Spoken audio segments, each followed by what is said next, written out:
Igal.kapt, who was going to be speaking penultimately, is actually, we're going to swap him, if you will, or change the order of the talks, and he is going to follow. And this is a talk that we have been anticipating for a year and really, really wanted to have. And I'm not going to say anything except the title of his talk and his name, because he can tell you and it will blow you away. So, but in our description, we talked about modernity not being solely about techniques on the canvas, etc., including frame. We also talked about technology, and technology and artistry. So that's just a little hint. The title, golly, is Frank Stella, Sculptural Painting. The gentleman is Igal.kapt, and we are so delighted to welcome him, and very much looking forward to this talk.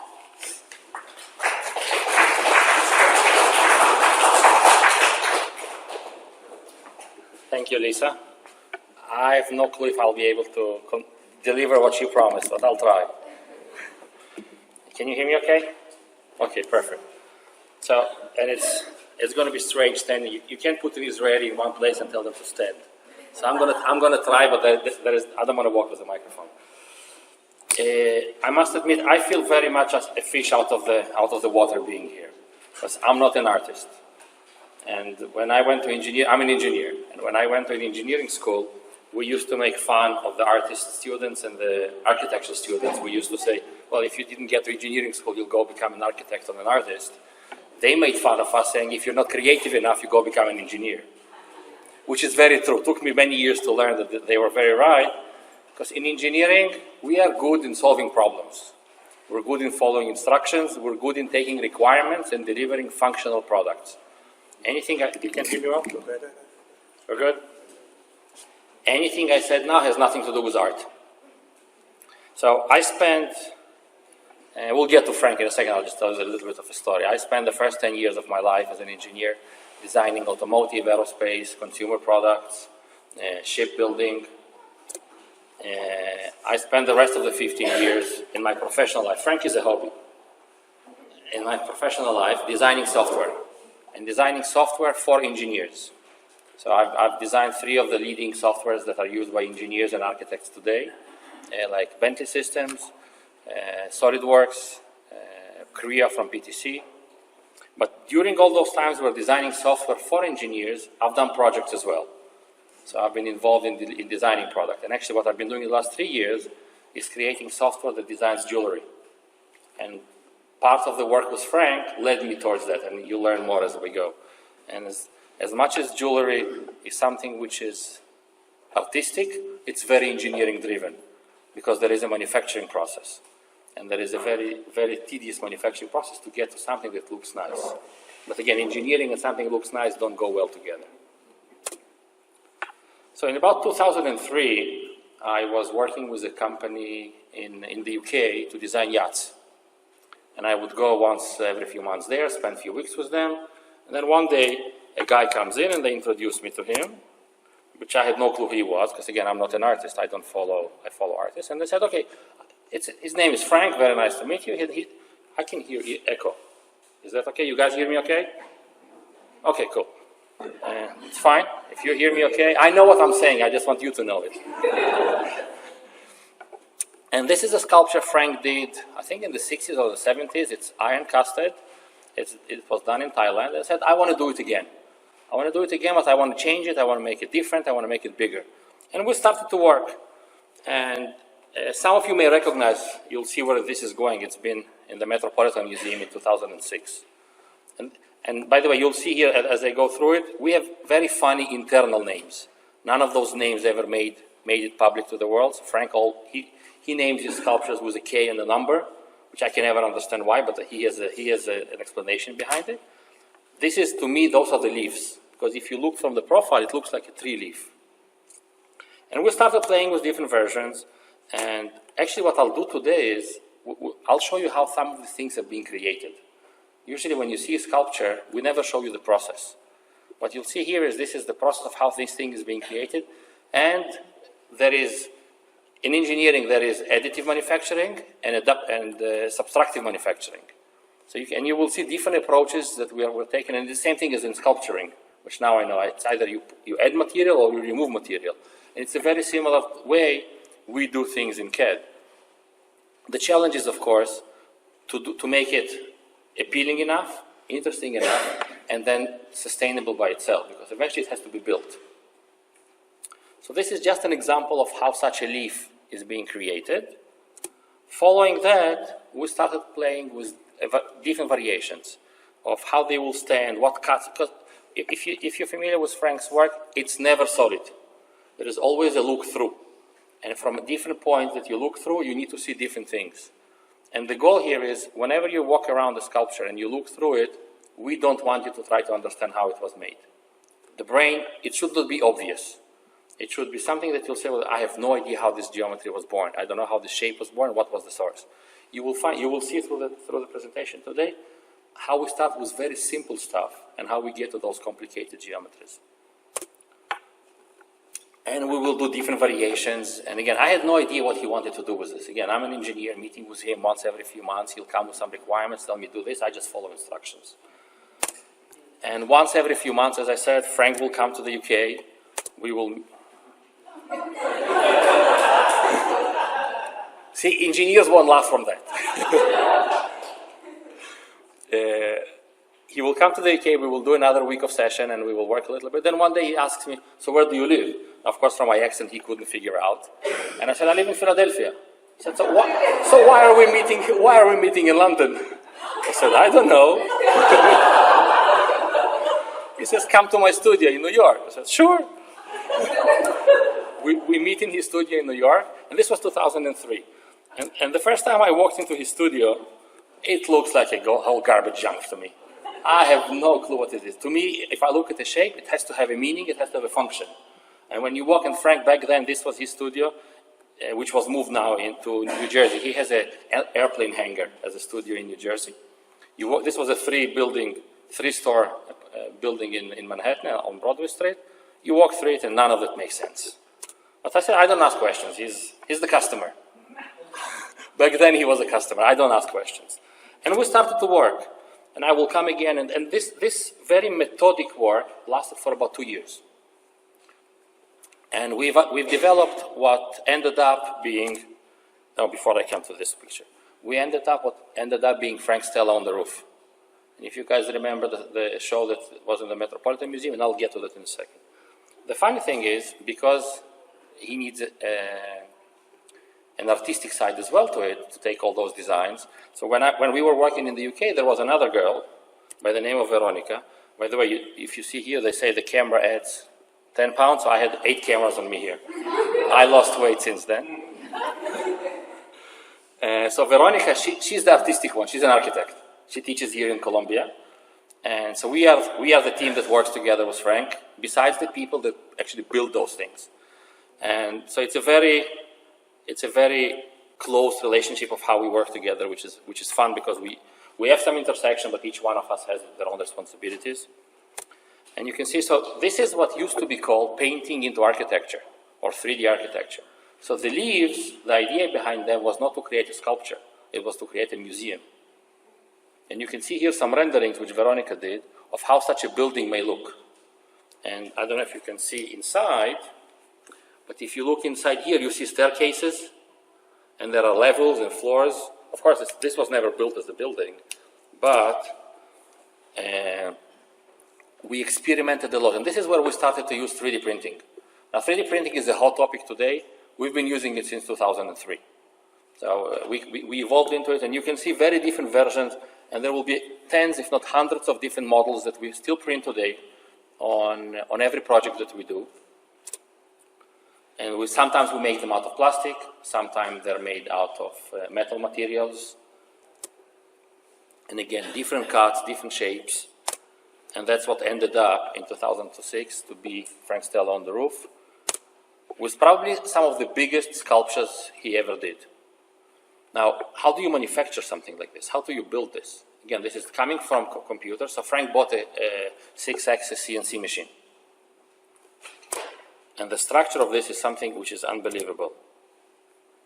there were 10 cameras on me here. You see the scale of this behind us. It's all foam inside, which is CNC'd. Look at the size of this, which was then covered with PVC, which made it extremely strong, but it's also being able to take it apart. So it's sections.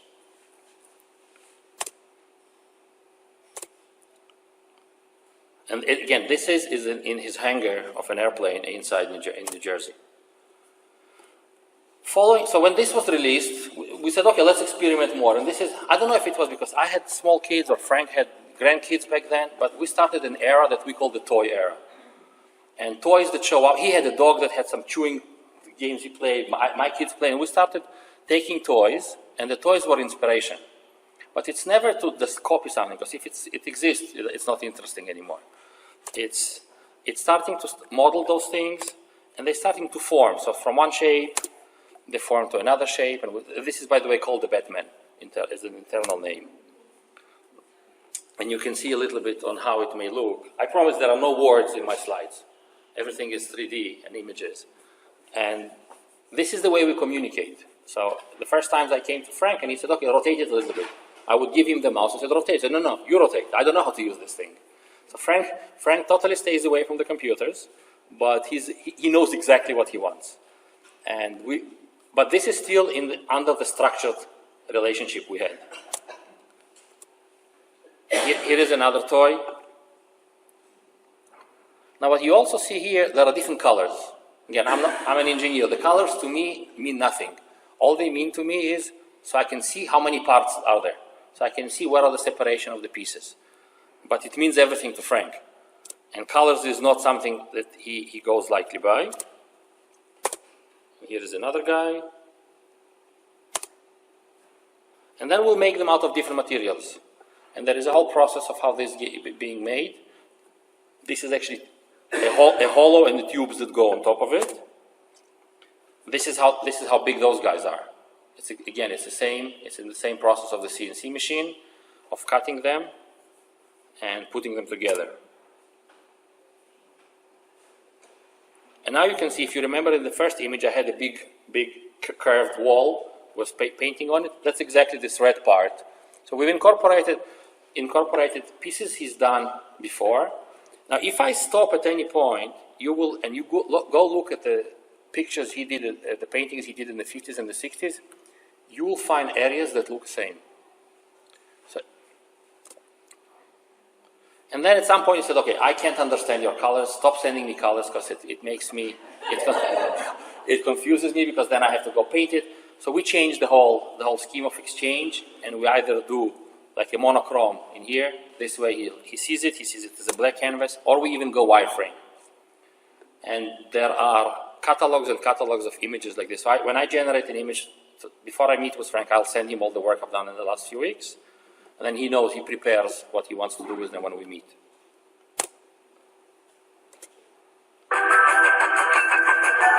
Three-minute video. My mother was an artist. She painted.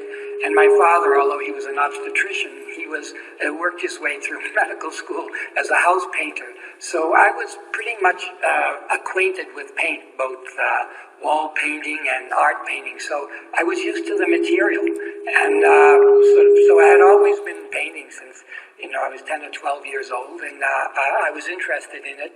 And then I went away to school, to a boarding school. And there they had an art program, and I That's Frank, by the way. Participated in the art program. And, from the time I was really 14 until now, I never stopped painting. And it's the same piece we looked before.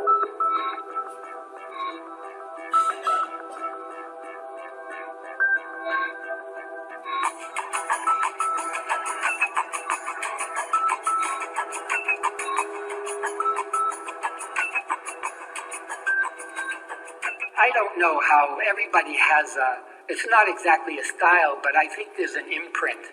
It may not be exactly like the DNA, but there's a structural sense, I think, in my work, which you would be able to identify right from the beginning to now. There's a way things fit together. That's probably the way I always do it. Well, color is new. say, from the paintings of 1958. But I mean, I used a lot of color between 1958 and now 2010. Color comes actually quite easily. I mean, it's not about anything special except what the work that you're working on seems to need. Oh, this one is in a way, is an earlier piece. It's a kind of putting together of basically a slightly more conventional geometries.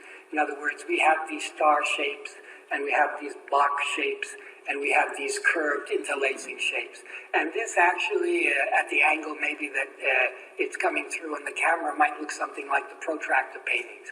And this could look like early shaped paintings. So there is a relation to the earlier work, but it's really the earlier work, but it's really about the kind of fulfilling of the ideas in three dimensions. So this is a really conventional three-dimensional polychrome sculpture, really, in hanging off the wall. It could be a polychrome relief or a polychrome sculpture. And those sculptures will keep growing and growing.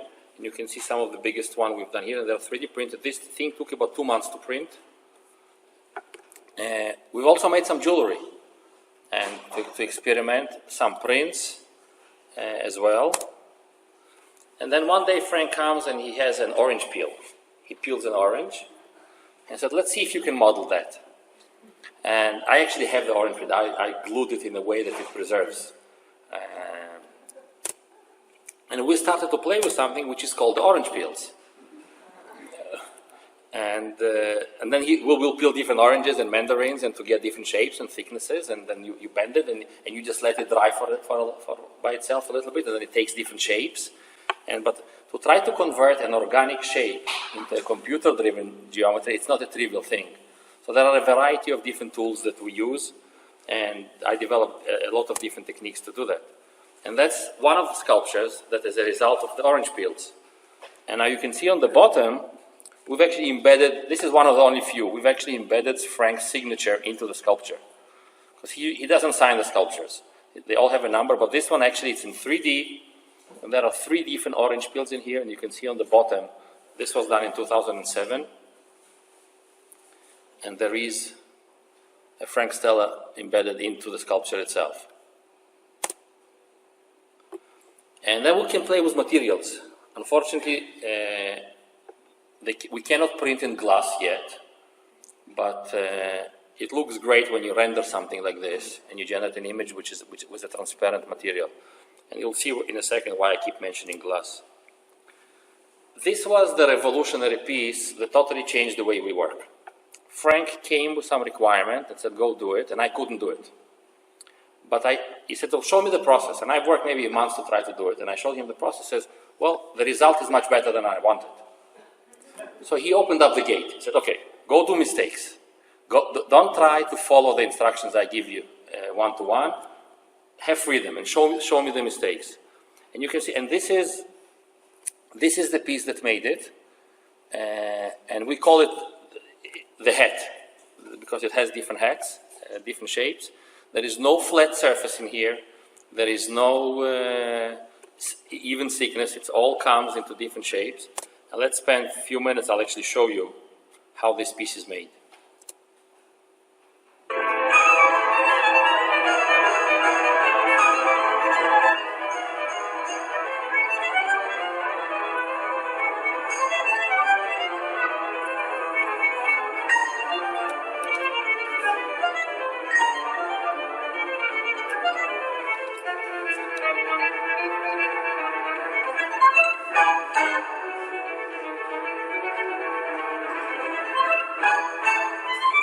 The goal is, when you look at it, you should not know the process. It's not a trivial thing that you can just figure out by looking at it. But it all started from a disc.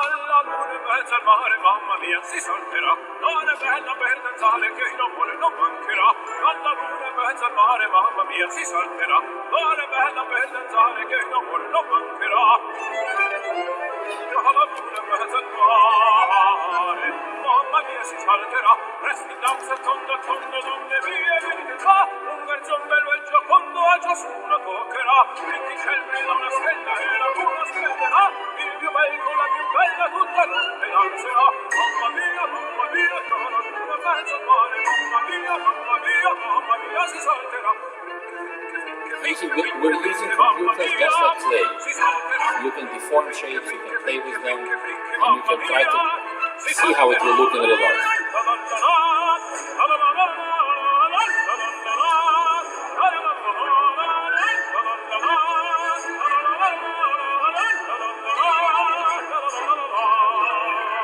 But it's still too boring in this stage, it's still too symmetrical. We can't have it like this. So we're going to start deforming individual ones. Casa mazza si ritira e all'assalto tornerà. Salta, salta, gira, gira, ogni coppia cerchio va. Casa mazza si ritira e all'assalto tornerà. Casa mazza si ritira e all'assalto tornerà. Serra, serra, con la bionda, con la bruna va quella. Con la rossa va seconda, con la sporta fermo sta. Prima il ballo a tondo, sono bene, sono fascia. You get the idea. Il mondo la più cara molla. And this piece, we then printed it in different materials. We made it out of different materials. But again, the glass keeps coming back. And we said, okay, it will look great if we can make it out of glass. And I started looking for someone that's going to make it out of glass for us. And whoever I talked with said, nah, we can't make it out of glass. But you can't tell an engineer something cannot be made. Because remember, we solve problems. So for 2 years, I think I've looked for someone to make it out of glass. I talked to so many people, nothing. So I went and studied to make glass. I said, there is no such thing as something cannot be made. So I started how to make, and you can see how it will look rendered in rendered mode. So I went and started to learn how to make glass. It looks nice, right? I didn't make that. It's too boring. It's too symmetrical. It's too good. I know the guy that makes it. It's a good friend, but this is not me. Remember, the idea was now I'm in the mode of go experiment, go try, see what happens with mistakes.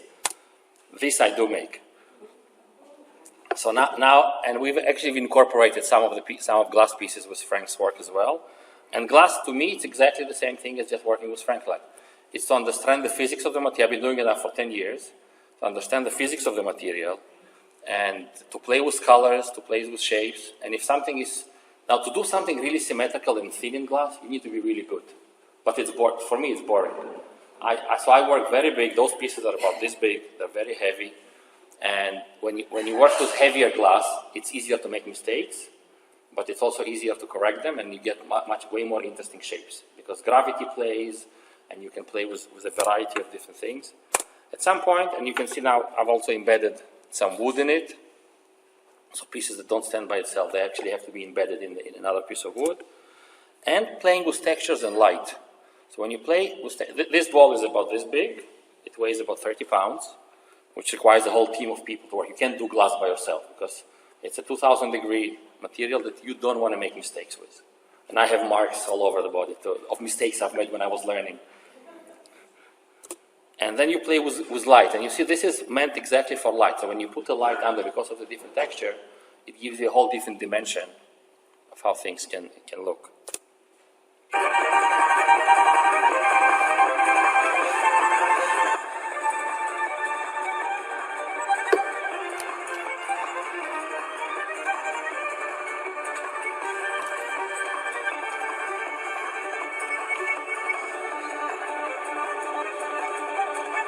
That's hot.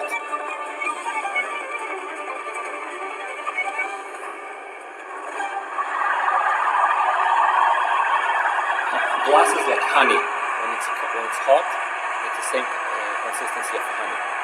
So if you don't rotate it, it's going to be on the floor.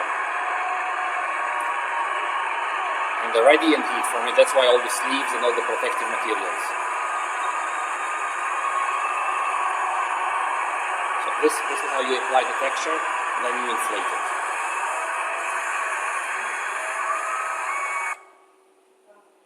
So where do ideas come from? And ideas are always a challenge. So ideas come from a variety of places. I look at art now totally different. So when I look at a shape, I don't ask, okay, who cares? I just don't walk by. If I see an interesting shape, I stop and I take pictures. Because instantly I'm thinking, okay, how can I convert it into something on the computer? Sorry, you can ask questions. Oh no, okay. And so this is from the Harvard Museum in Boston. I live in Boston now. And again, some sea creatures, which became the octopus for us, or the shell. And you can see, again, it doesn't look exactly like the other one, but you can see the beginning of how this was done. Again, the beginning is always very simple.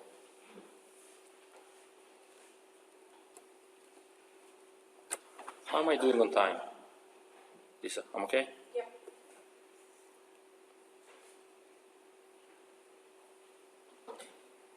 Oh, I should have put some music in here.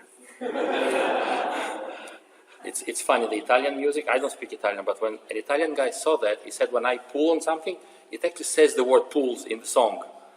So for him it was, did you plan for it? I said, no idea. It just sounds good. So this is exactly, I'll just fast forward it.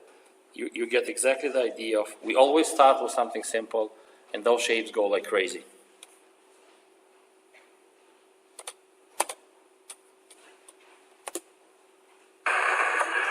Now, several years ago, now by the way, for me, not knowing anything about art, my daughter is an art major now. So it's funny, but I asked Frank if we can videotape, because she wanted to show something in school, if we can videotape how do we interact, how do we work. Oops. So here is a small video. It works.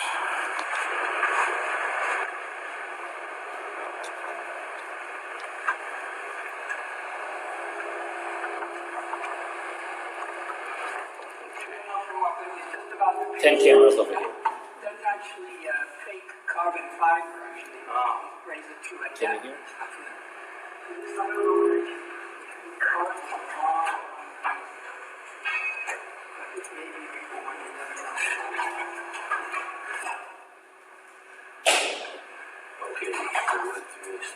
Where? I don't know. You start wherever you want. Okay. So actually, we took our kids a few weeks ago to the Metro Museum in Boston, Oh yeah. and I just brought you some pictures of some ideas, and some of them I made. Well, two I made. It's a rock formation. Those are rock formations. Yeah. Yes. I've seen one like that. That's pretty impressive. Yes, and you'll see in a second there are a few more. So we can build stuff like this. So that's one type. It's a different angle. There's no copyright either, right? There's no copyright. It's the nature. Yeah, that's the key point here. There is no copyright on nature. You'll see what I made. Yeah. But, I mean, Right? And so we go through, I show Frank the work. He Sounds are different. You can see. he asks questions, he changes things. And the unique part is, yeah. I have full freedom in designing the individual pieces. He, of course, will ask changes and so on. But then he works magic of how to put them together.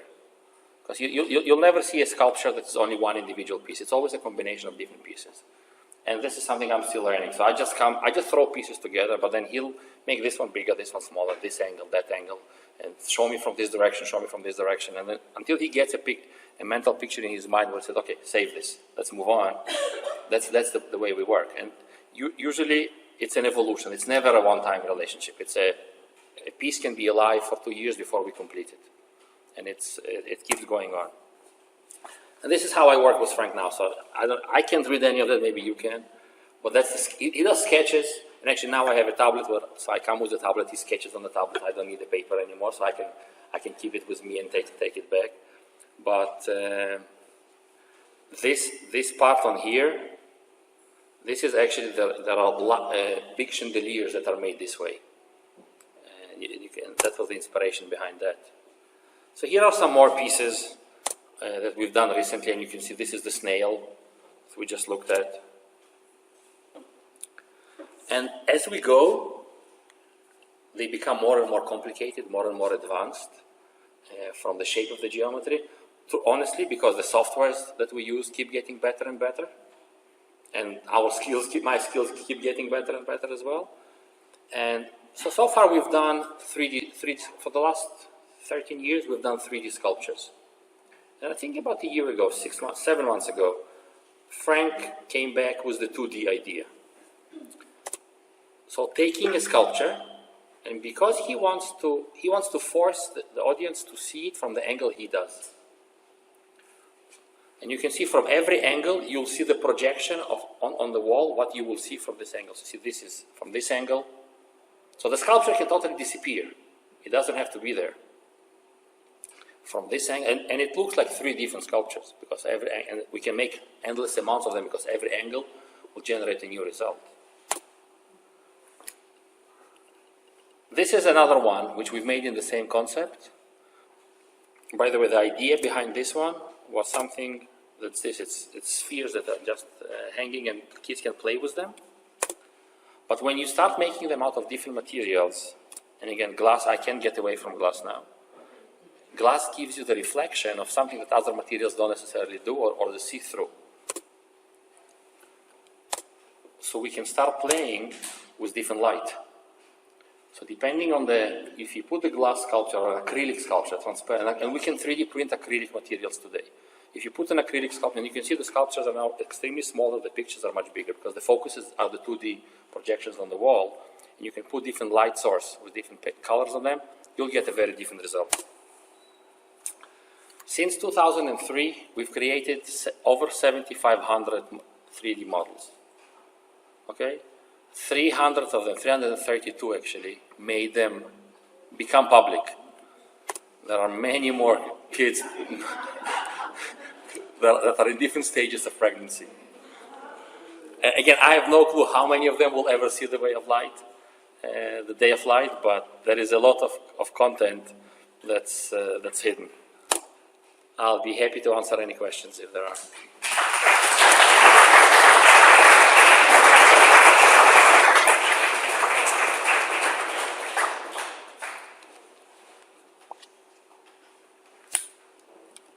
Are you going to put everyone else out of business? Why? Just kidding. I don't know. I'd like to know why. How? Maybe I can, but how?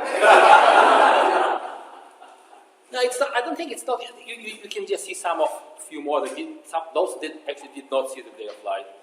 I don't think it's competing with anybody. This is a very unique way of.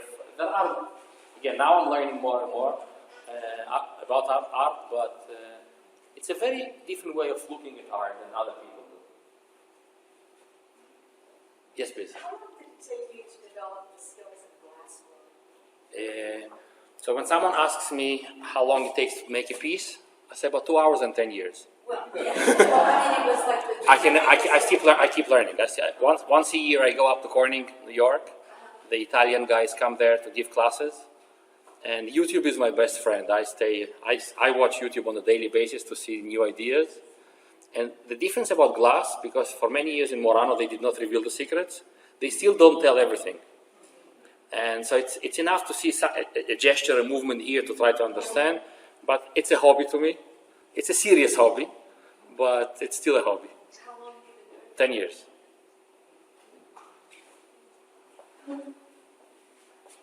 Yes, please.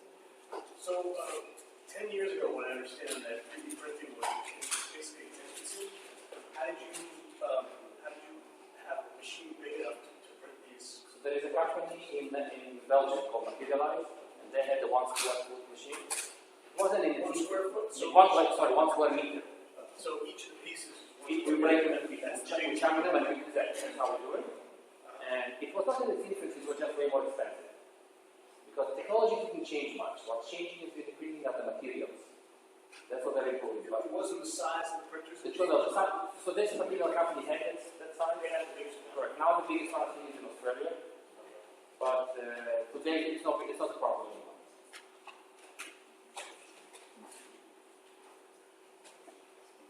Thank you very much.